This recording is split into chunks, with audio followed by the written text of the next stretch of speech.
Durante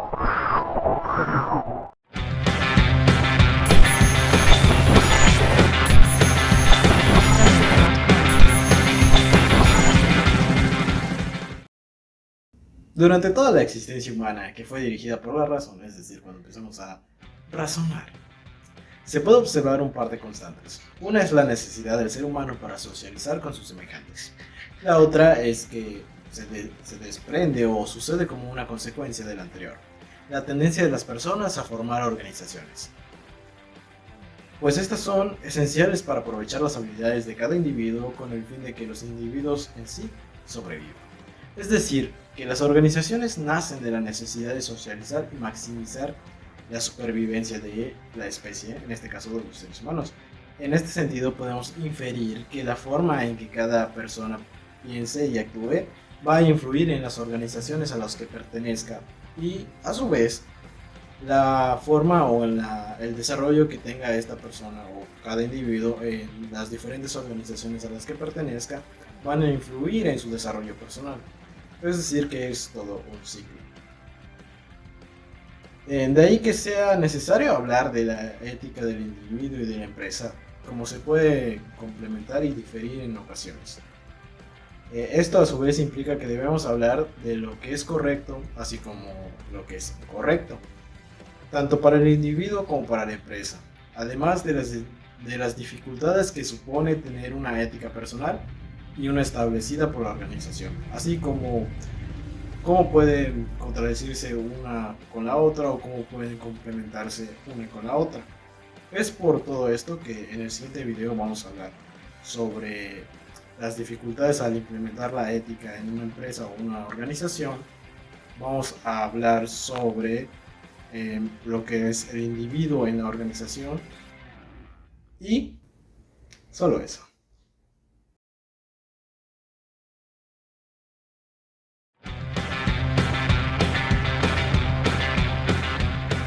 ¿Qué es la ética empresarial? La ética empresarial es un tipo de conjunto de valores, normas y principios. Se reflejan en la cultura de cualquier empresa, con el fin de poder alcanzar una buena sintonía con la sociedad, así adentrarse a una excelente adaptación a todos los medios. En esencia, que se hacen respecto a todos los derechos y valores que son actualmente reconocidos por nuestra sociedad. Se denominan en 6 puntos. El punto número 1 es la carencia formativa. Uno de los aspectos más preocupantes está relacionado con la instrucción que reciben, es muchos casos insuficientes. Como punto número 2 es la escasez personal de apoyo. En otro de los aspectos del mencionado informe, llama la atención que los directores de los centros establecen como principal obstáculo educativo a nivel humano la carencia de suficiente personal de apoyo. Como punto número 3, baja renunciación y falta de oportunidades para el desarrollo profesional. Según lo conocido, bajo sus siglas anglosajonas WIC, el 75% de los expertos de educación cree que la mejor estrategia para atraer y retener a los mejores maestros es ofrecer las alternativas para crecer profesionalmente. Como punto número 4, pocos respeto hacia la figura. Paralelamente, 6 de cada 10 especialistas de WIC creen que los doctores no son tratados con suficiente reporte y dignidad de sus respectivos países. Como punto número 5, inconvenientes a la hora de despertar el interés de los alumnos. Despertar el interés de los estudiantes también es, sin duda, uno de los mayores problemas a lo que se le enfrentan los profesores a la actualidad. Y como punto número 6, motivarse a sí mismo. Los anteriores inconvenientes suponen juntos o por su separado causas suficientes para poder desmotivar al personal docente.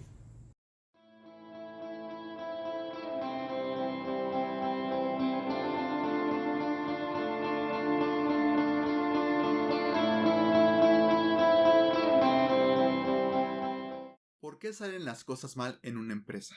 Hay muchas razones para ello. Por ejemplo, las personas. Y bueno, también hay muchas razones de ello. Pero veamos, ¿qué tal su ética?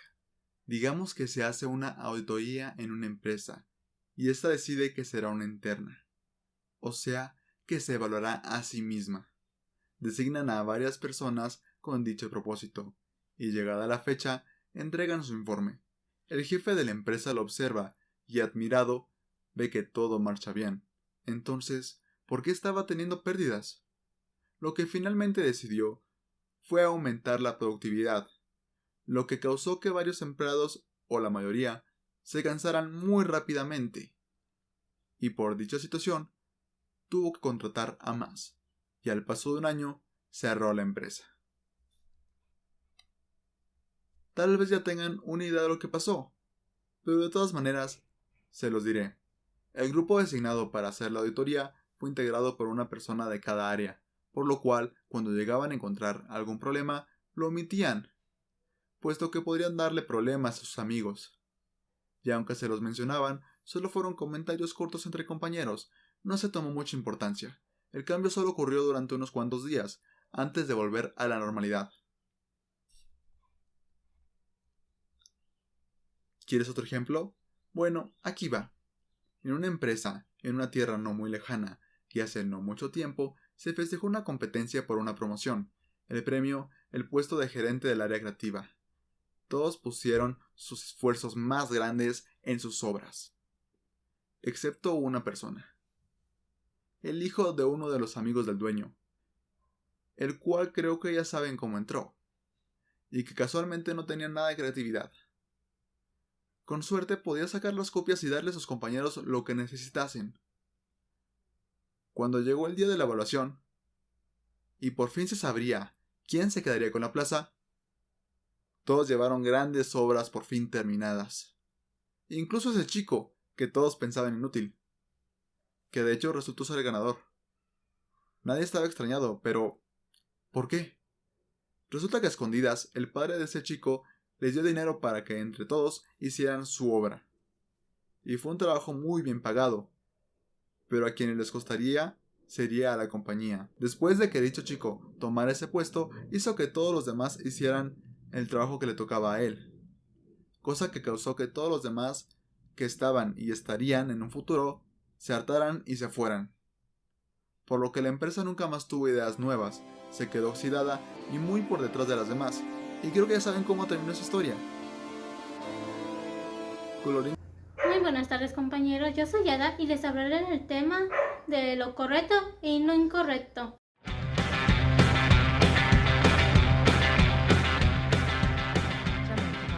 Las organizaciones no pueden concebir sus actividades al margen de la ética, ya que tienen una responsabilidad social con el público en general. Así, la ética destaca como un pilar fundamental de la empresa y como un factor determinante de la misma, que es especialmente percibido y tenido en cuenta por la sociedad.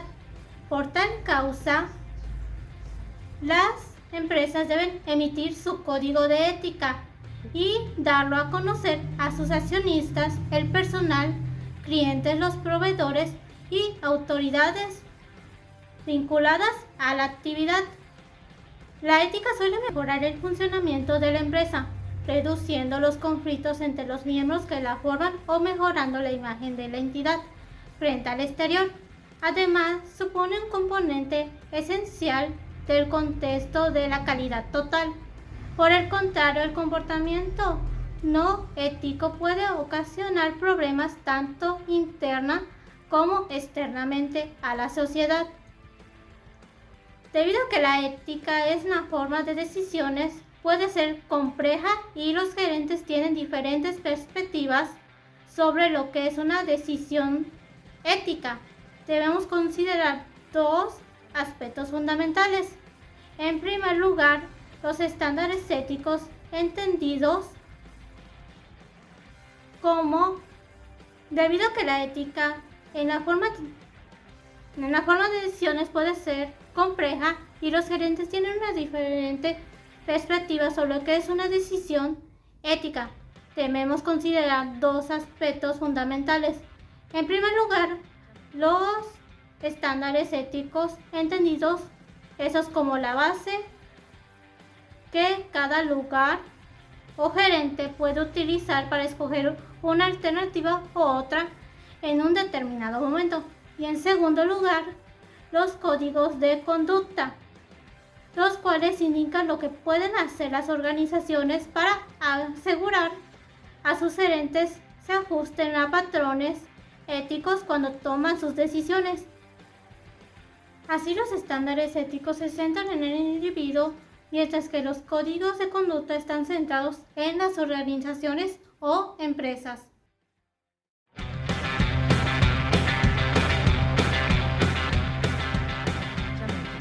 A continuación vamos a hablar sobre la psicología del individuo y su ética en las organizaciones.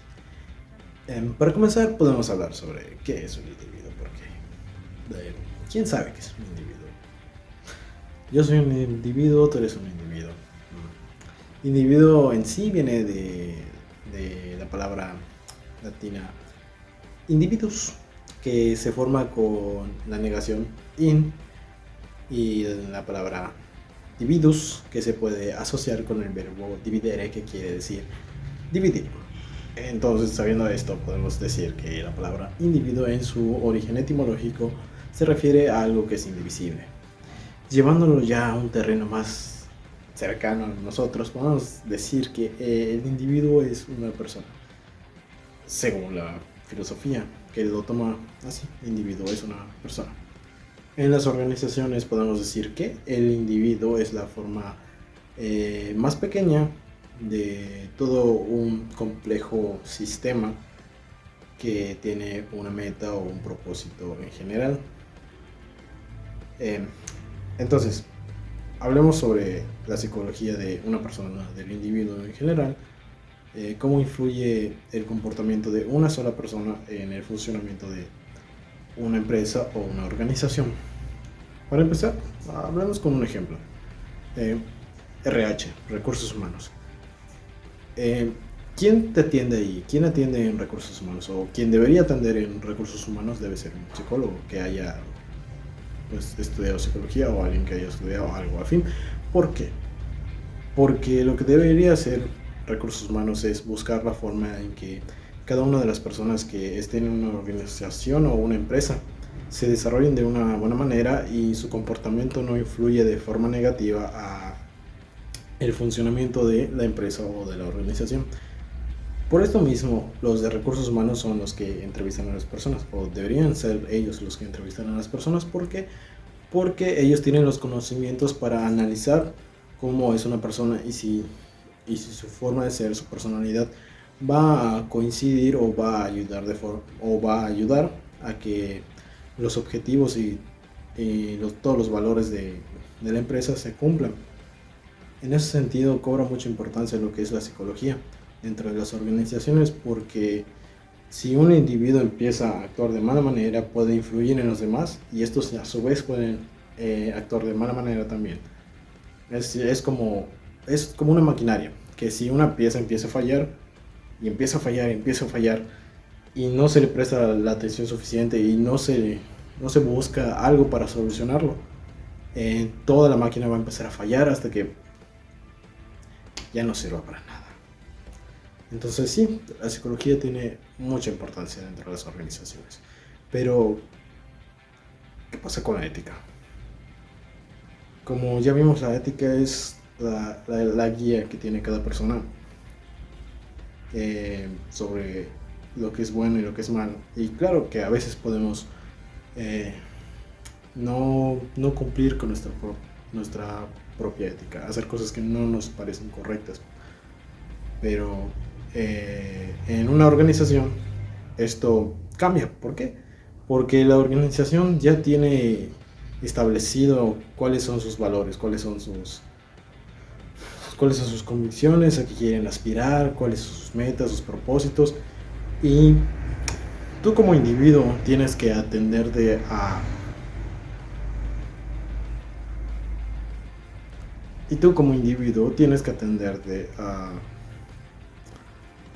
pues los lineamientos de la empresa o de la organización, en el caso de que quieras laborar ahí.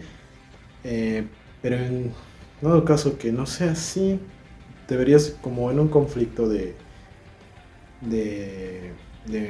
ética.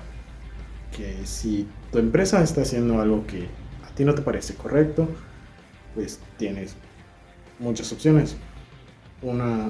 Dos de ellas serían: una, seguir ahí a pesar de que va en contra de todos tus valores y de toda tu formación. O la otra, irte simplemente porque no coincides en cuestión de valores y de ética con la empresa o la organización. Y más que nada ahí también entraría como que parte de la psicología, que podría ayudar a que comprendas de mejor manera o aceptes de una mejor manera los valores y la ética en general de la empresa a la que tú perteneces. Y pues ahí radicaría la importancia de la psicología y cómo la ética de una persona puede influir o puede obstaculizar el crecimiento o el funcionamiento de una organización o empresa.